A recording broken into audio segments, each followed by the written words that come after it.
essas ordens que você se referiu, elas também criaram a mesma confusão na época. Porque o pessoal ficava naquela, mas vem cá, por que o cara está fazendo isso aqui? O que houve? Então, assim, a gente não consegue... Estamos nos livros. Graças a Deus, estamos todos nos livros. A gente não consegue... Estando nos livros é bom. Né? Então, assim, mas a gente não consegue segurar o Espírito Santo. E há uma outra coisa também, e você que fez direito canônico, você sabe, às vezes, o que acontece? Uma pessoa diz assim, eu vou então fazer aqui um estatuto. Tá bem, mas como eu vou fazer um estatuto de algo que está em formação? Não é o estatuto que ampara o carisma, mas ele não pode prender. O estatuto ele deve amparar, ou melhor, o direito canônico, ele deve amparar o carisma, mas com uma certa leveza, entendendo para onde o carisma vai. Eu não posso pegar e dizer assim, então vamos dizer, eu sou o bispo de Itapopoca. Aí chega você lá para mim e diz, olha, o senhor é bispo... Dom Bertaldo. Dom Bertaldo. O senhor é bispo daqui... Quase Dom Corleone. Exatamente. E aí eu tenho uma inspiração, a minha comunidade Maria Servas da Trindade, a gente trabalha com isso, com aquilo, mas nós não conseguimos escrever o estatuto ainda. Aí o senhor bispo pode escrever, aí o bispo, como que com uma mensagem psicografada, faz assim, peraí, calma um minuto... Maria Serva da Trindade, olha, artigo 1º você vai ser isso. Isso não existe. Isso não existe. Isso não existe. Ninguém pode escrever o seu estatuto. Nem o direito canônico reconhece isso. Então, assim, o estatuto deve ser escrito pelos membros. Pode ser apresentado à igreja, óbvio, né? Mas tem que ser escrito pelos membros. Então, o direito canônico, ele precisa amparar o carisma depois. Não é primeiro vir uma regra toda de direito canônico para depois dizer o que é o carisma. O Espírito Santo não age assim. Sim. Não age de forma nenhuma. O carisma é como uma roupa que vai se moldando a um grande corpo. Então, assim, primeiro o sujeito é pequenininho, bota uma bermuda, bota uma camiseta, até o dia de usar um terno. Então, a mesma coisa, o estatuto vai sendo desenhado como que por um alfaiate divino. Perfeito. Esse alfaiate divino vai tirando as medidas, vai cortando as gorduras, vai aparando as arestas, vai colocando aquilo que é de melhor até se formar realmente uma convicção do que aquilo é e andar para frente. Você imagine, por exemplo, nas novas comunidades, se nós pegarmos, por exemplo, como você citou, São Francisco, São Bento, vamos pegar até mesmo os cistercienses, da qual o nosso cardeal é membro. Imagina que você pegue lá o São Francisco, no nascedouro dele, e diz, está tudo errado, sai daqui, não faça mais. Não estariam os franciscanos aqui. Se fizesse isso com os beneditinos, também não estariam aqui, não é? Se você pegar hoje a Canção Nova, o Shalom e tantas outras novas comunidades, grandes ou pequenas, você diz assim ao Monsenhor Jonas, Monsenhor Jonas, o senhor quer viver com esses jovens aí, nesse balaio de gato, né? Nesse início de vocês, tá tudo errado, o senhor volta para a paróquia, os jovens voltam para casa. A Canção Nova não seria o que é hoje. Verdade. Há uma dificuldade ainda muito grande, eu imagino, nessa aceitação, não é? Mas isso aconteceu... É porque o novo causa estranheza, né? Sim. Então, é uma coisa nova. Vamos falar da gente. Um casal que pega, porque antes de ter os filhos, né, uma família, que vai construir um santuário. Aí ficou olhando, cara, peraí. Eu ouvi de um bispo uma frase muito engraçada, que ele falou assim, meu caro, isso é no mínimo inusitado, mas é de Deus. Ele falou isso para mim. Ele falou, isso é inusitado. Você há de convir comigo, porque sim, você imagina que você entrou pro seminário, você virou padre, você foi treinado para ser pároco. Você não foi treinado para ser padre de santuário, você não foi treinado para ser padre de hospital, você não foi treinado para ser padre missionário. Não me diga que é, porque não é. Você é treinado para ser pároco. Ponto final. É isso que você é treinado. Muito bem. Aí, de repente, surge, eclode um negócio que, assim, caraca, tem uma realidade aqui de comunidade que eu não sei nem o que é isso, meu Deus do céu. Como é que eu faço com esse negócio aqui? O que é isso que apareceu aqui na minha frente? Como é que eu lido com isso? Se eu fui treinado para aquilo. Verdade. Eu não fui treinado para isso. Só que nunca me disseram nem que existe. Nem me disseram que o Espírito Santo poderia soprar desse jeito e criar uma coisa assim. Se me dissesse, aguarda aí, tá, amigo, você vai ser pároco, mas Cuidado, o Espírito Santo, ele sopra onde quer, tá? Então pode ser que lá na tua região aconteça algum sopro do Espírito Santo. Agora, como é que a gente pode olhar isso? Vamos olhar pelos frutos? Então, já que a Kênia, eu não ia falar da gente não, mas já que a Kênia falou da Tarde com Maria, porque é você que é o cara da comunidade aqui, não sou eu, né? Aqui é... Mas já que a Kênia falou, Tarde com Maria tem 38 anos, ok? Maior evento que a Arquidiocese do Rio já teve na Catedral. Maior procissão urbana do mundo. Nesse santuário, só no ano passado, foram celebradas 1.980 missas. Foram confessadas 24 mil pessoas. Foram distribuídos mais de 1 milhão de pães. Foram distribuídos mais de 200 mil quentinhas. Você olhando para os frutos, você precisa dizer, cara, tem alguma árvore boa aqui, cara. Espera um minutinho. Vamos colocar a lupa, né? Deixa eu pegar o óculos, colocar, né? Não é colocar a pressão, o óculos. Deixa eu entender a eclesiologia daqui. Medjugorje. Pô, não sei se Nossa Senhora apareceu em Medjugorje ou não vi. Tá bem, aqueles meninos podem estar inventando isso a vida inteira. Tá, tudo bem. Mas, e as confissões? E as comunhões? E as peregrinações? E as transformações de vida? Há alguma coisa de sobrenatural naquilo. E é preciso colocar, de novo, o óculos sem o direito canônico. O direito canônico ele vai entrar depois amparando. Olha só, a gente tem 10 anos de vida, o direito canônico ampara 5. A gente tem 15 anos de vida, ele ampara mais 5. E aí vai-se... Padre Jonas Valverde me disse uma coisa, que foi o seguinte, meu filho, não escreva o que vocês não vivem. Isso daqui não é uma empresa humana. Não é uma empresa em que eu vou fazer um contrato social.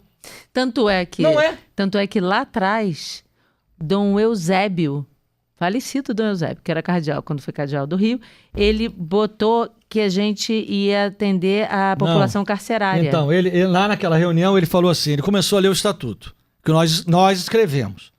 Aí ele falou, isso aqui. Eu falei, isso aqui é por causa disso, eminência, mas se o senhor quiser, o senhor pode mudar, mas isso está no carisma. E isso aqui está no carisma. Aí ele falou, mas eu acho que vocês deveriam atender a população carcerária. Eu falei, eminência, não há nada no carisma que diga isso. Mas o senhor quer incluir? Por favor, pega a caneta e inclui. População carcerária. Estava lá. Mas quando eu fui à prisão, nunca. Mas é porque eu não visitei ninguém na prisão que Jesus mandou? Não está no carisma. Ele quis botar, botou. Lá pela Santa ele falou, achei um erro no estatuto. Falei, qual é o erro? Aqui, ó, tá faltando uma vírgula. Vírgula, tal. Aí eu falei, bota vírgula então. Eu não questionei nada. Mas não estava no carisma. Tanto é que saiu depois, porque a gente não é nosso carisma. Não é o carisma. Tem as pessoas que têm esse carisma, mas não é o o carisma, não então, tá no mas carisma. Isso daí é algo que é muito importante. Então, como estou também nessa ajuda às novas comunidades, a gente fica falando muito isso. Muitas vezes a gente quer copiar e colar. Não pode. Entendeu? Muitas vezes a gente vê o outro fazendo e quer fazer. Então a gente precisa descobrir. E quantas pessoas chegarem e falar assim, você tem de fazer o estatuto, entregar e você tem que se definir. Mas como que eu vou me definir se eu não sei nem como lidar com essa realidade que o estatuto deve prever? Até mesmo a realidade da pertença de vida. Eu fiz uma experiência de pertença de vida lá em Mangaratiba, em primeiro lugar, eu era solteiro. E era só o ramo masculino. Depois eu já estava casado para fazer novamente essa experiência que tivemos que voltar para o Rio. E agora eu tinha um ramo feminino. Como que eu, casado, homem, vou ficar dentro de uma casa com as meninas? Não dá. É outra realidade. Não dá. Então, frente a tudo isso, eu teria que saber como que elas iriam corresponder sem a minha presença ali o tempo todo. Então, por isso que o tempo da experiência, eu não posso ter pressa. Eu preciso viver. Haja vista que tudo que eu tenho vivido até hoje, até mesmo da questão de coordenação, não teve uma realidade de chegar e falar assim, você tem que ter o estatuto. Diga-se de passagem, nem São Francisco. Quando São Francisco esteve diante do Papa, o Papa não disse a ele, meu filho, vamos escrever aqui um papel com todas as suas regras de vida, tá bem? E a partir disso você trabalha. Meu filho, vai. E aí ele foi crescendo. Claro, depois a lei precisa amparar, por vários motivos. Mas no nascedouro é muito perigoso isso nas novas comunidades. Porque você pode tentar sufocar ou adiar uma coisa que a graça de Deus quer naquele momento, de qualquer maneira. E não tem homem que consiga parar a graça de Deus, de jeito nenhum. Eu vejo não tem. como, sabe quando você tem uma árvore no meio da rua e aí passa, bota o asfalto, cimenta, bota ali, arruma calçado, não sei o quê. Mas a força da árvore é tão grande que sai aquela raiz ali e destrói o chão. É mais ou menos isso. Se você tenta engessar uma comunidade dizendo você vai ser assim, assim, assim, o Espírito Santo tem força.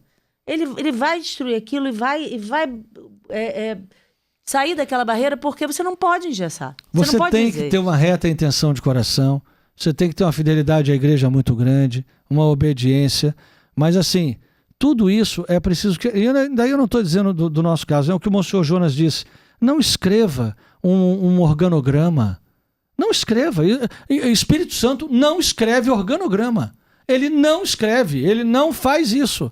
Se você fizer um organograma, primeiro, for colocando as pessoas, vai dar errado. Primeiro faz, meu filho, depois você vai dizer, olha, fulano é diaconia e koinonia, igreja primitiva, serviço e comunhão.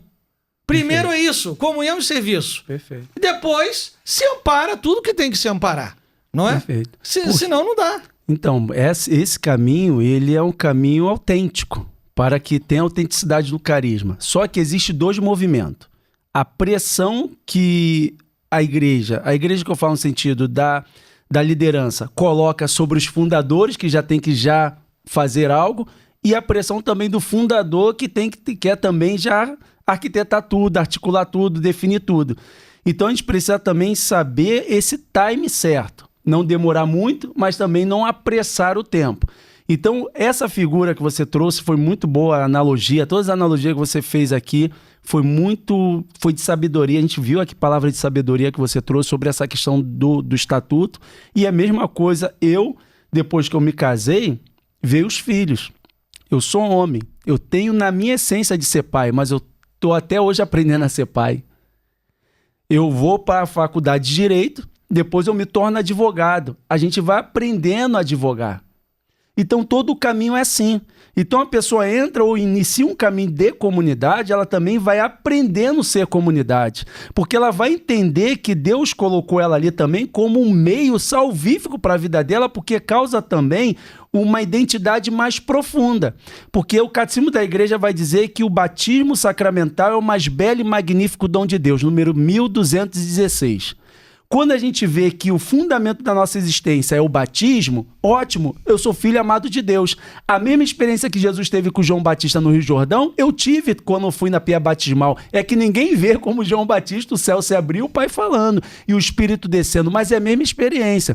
Quando eu vou avançando, que eu vejo também que a minha sexualidade é um dom de Deus, não é uma escolha, faz parte também de algo ontológico meu. Filho de Deus, sou homem. Não tem como eu mudar aquilo que Deus constituiu.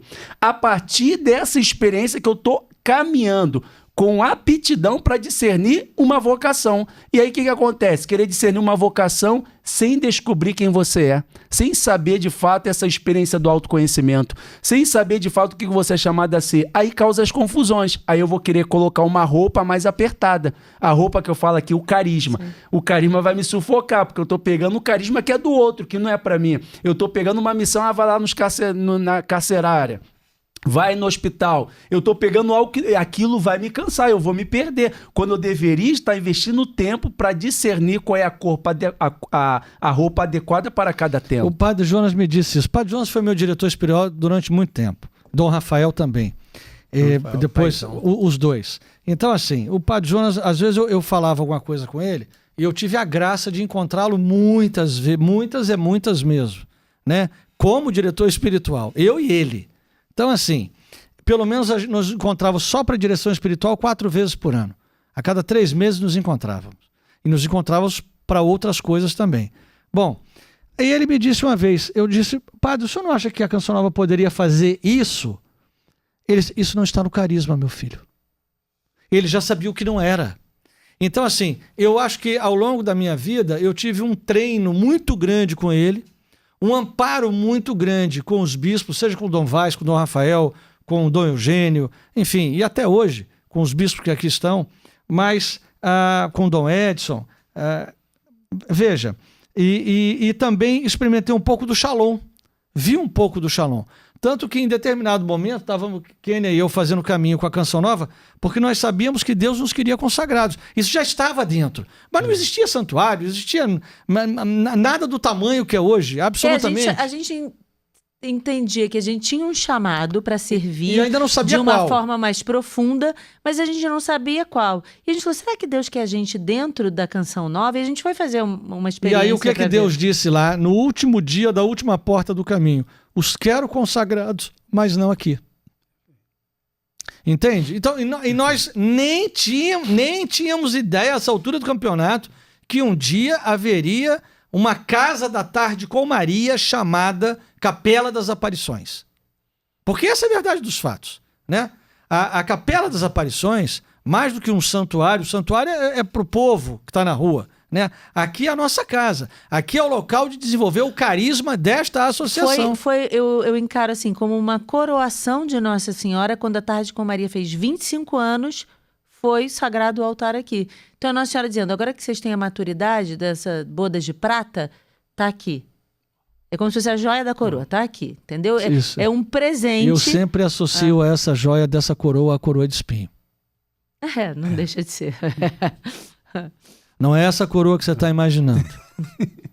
É uma coroa realmente de união com Cristo. Verdadeira. E assim, mas que dá muita alegria. Aí a gente vai vendo os frutos do carisma, né? Você vê os frutos pastorais e você vê os frutos na nossa vida. Porque eu imagino como você também, a gente às vezes fica 16, 18 horas por dia trabalhando em função do carisma. Mas todo mundo sai morto de cansaço e morto de alegria. Muito feliz. Muito feliz. E daí causa essa confusão toda. Porque às vezes as situações, sei lá, as pessoas não entendem. É maior do que a gente. Muito maior. É maior do que a muito gente. maior. Eu vejo que quando Deus pensou na comunidade Maria Serva da Trindade, Ele pensou em mim. E hoje eu vejo que é o meio e a via para a minha santificação. Então sou muito feliz por pertencer e viver isso. E todos os desafios eu louvo a Deus por isso. Existem alguns elementos que é importante a gente colocar aqui que pode ajudar as pessoas. Primeiro, identificar o mistério cristológico, que é a página do Evangelho, porque todo carisma ele também vai ter uma fundamentação bíblica e, sobretudo, no Novo Testamento. Se está lá no Antigo Testamento, vai ter uma confirmação no Novo. Então, quando eu descobri lá, Lucas capítulo 1, versículo 39 a 56, Maria visitou Isabel. Dom Wilson, quando ele celebrou a missa, nos acolhendo no discipulado, ele disse que a nossa missão era viver apenas aquela perícope do Evangelho, que Maria visitou Isabel. Se nós vivêssemos aquela página, nós seríamos santos e iríamos contribuir com a igreja. Nosso chamado era esse. Então, a partir do mistério cristológico, a gente vai vendo a nossa identidade. Então, ali a gente começa a rezar em cima disso. A gente vai vendo também o nome da comunidade, para ver se tem correlação. E fundamentar também o nome. Porque essas realidades são elementos que vêm até mesmo antes de descobrirmos como carisma. Mas por que Deus suscitou isso lá atrás? Depois a gente vai construindo esse quebra-cabeça, esse mosaico, para que a gente possa entender. Então o nome e o mistério cristológico são basilares para uma compreensão do carisma. Depois a gente vai ver que naquele carisma, quando ele vai se desdobrando ao longo do tempo, ele tem de ter uma espiritualidade própria. Aí é o momento que muita gente peca. Porque as pessoas vão falar assim, eles têm espiritualidade carismática. A espiritualidade carismática todo mundo pode ter. Mas a espiritualidade dentro de um carisma é oriunda desse carisma. Por exemplo, a gente, quanto comunidade, nós somos chamados, na nossa espiritualidade do carisma, a entregar a nossa autonomia a Deus. Eis aqui a serva do Senhor, faça-me segundo a tua vontade. Então, há um caminho da gente, de fato, submeter à vontade de Deus como Nossa Senhora. Depois que a gente entrega a autonomia, criar disponibilidade para servir, porque o anjo Gabriel não disse que Maria teria que visitar Isabel, apenas disse, Isabel, tua parente está grávida. Maria é uma mulher atenta à palavra de Deus, e ela foi e primeireou. Deus tomou a iniciativa, foi ao encontro de Isabel. Então, eu não posso falar que não tenho disponibilidade, tenho que criar disponibilidade para atender à vontade de Deus. E, por fim, confiar na providência de Deus, porque a Isabel, depois da visita de Maria, ela vai dizer, bem-aventurada és tu que crês, pois são de vinha, pois se hão de cumprir as coisas que da parte do Senhor te foram ditas. Então, naquele momento ali, nós extraímos a nossa espiritualidade, onde todos os membros da comunidade precisam viver como espiritualidade do carisma e viver esses 3 pilares com espírito de humildade, serviço e amor desinteressado. A partir do carisma, que surge a espiritualidade, vem a missão. Ah, vocês evangelizam, todo mundo canta, todo mundo faz podcast, mas a maneira como faz é diferente. É diferente. Entendeu? Então, até nisso, pode ter aparência de igualdade, mas o como... Eu vou te dar um exemplo, diferente. eu vou te dar um exemplo Exatamente. muito simples que você vai entender. Nós temos 9 partes do carisma, ok? E uma 10 de serviço, vamos dizer assim, de assistência social. 4 partes do carisma, se eu disser para você, você vai rir, você vai dizer, misericórdia. Então vamos lá. Isso qualquer um faz. Vamos lá. Terço, confissão, adoração e missa. Pronto, isso aqui vai. Que carisma é esse? Tá maluco? Que tipo de carisma? Não, aí a gente entra na mensagem de Fátima e a gente vai ver cada uma dessas coisas. Quando o anjo vem e fala com as crianças, qual a primeira coisa que o anjo faz? Coloca o Santíssimo e a adoração. Eu estou em Fátima. Acabou. Você está entendendo? E ali todo o restante do carisma que puxa. Quando nós já demos 10 milhões de pães aos famintos, os pastorinhos davam sua comida às ovelhas e davam aos pobres, às crianças pobres. Não, eles não davam as ovelhas, davam aos pobres. Não, dava às ovelhas e dava aos pobres. Então... Dava para os bichos? Não davam, não? Dava, você não leu o meu livro aqui. O meu livro, o seu livro. Cara de pau, o Você seu não leu meu livro. Vou te mostrar qual a página que Não tá. estou me lembrando. Dava às ovelhas também. Dava para as crianças. Muito bem. Então Os você pobres. está entendendo? Está no carisma. Quando nós vamos fazer agora em novembro, de 1 a 8 de novembro, 100 missas em 8 dias, pelos mortos, porque aqui tem um cemitério, aqui tem a igreja, você pode rezar pelo Papa, enfim, todos os pré-requisitos para você lucrar a indulgência por quem está no purgatório, está na Amélia. Em maio, Nossa Senhora diz o quê? A Amélia ficará no purgatório até o fim do mundo. Então, pode parecer, né, que é algo muito comum, e até é, porque é comum a igreja toda, mas nós fazemos por causa do carisma. E é por isso que ganha força. Ganha força porque vem não de uma invenção humana, mas de uma invenção de Deus, de um carisma. Quando Deus te dá o carisma, como deu a nós, ele pega assim uma pastilha, digamos assim, de energia atômica, né? Como se fosse uma grande semente. Dentro dessa semente há todo o carisma, só que você precisa de um tempo para ele crescer e você descobrir. Deus já deu todo. Você é que vai descobrir ao longo do tempo. E até Deus tem uma, digamos assim, que Deus Didática. me perdoe, é uma didática, vamos dizer assim, uma didática que Deus não fala de uma vez só. Porque ele tem que preparar o homem. Ah, gente, porque assusta. Se ele não prepara o homem, tu já tinha dado, O Bernardo tinha jogado falou, 10, o meu Bernardo irmão. chegou outro dia pra mim e falou assim, Kênia, se lá no início você soubesse tudo que ia acontecer, o que Você você faria? ficava? Eu falava, eu sairia correndo. Claro, Eu saía correndo. óbvio. Você tem dúvida disso ou não? Já estava correndo já há muito tempo. Já dizia, olha, Falei, obrigado. eu vou enfrentar Olha, tudo isso, mas não muito vou obrigado mesmo. pela escolha, mas acho que tem alguém mais forte do que eu, e até logo. Não, Ele já falou, não sou capaz de suportar não isso. sou capaz é. disso. É. Entendeu? Então...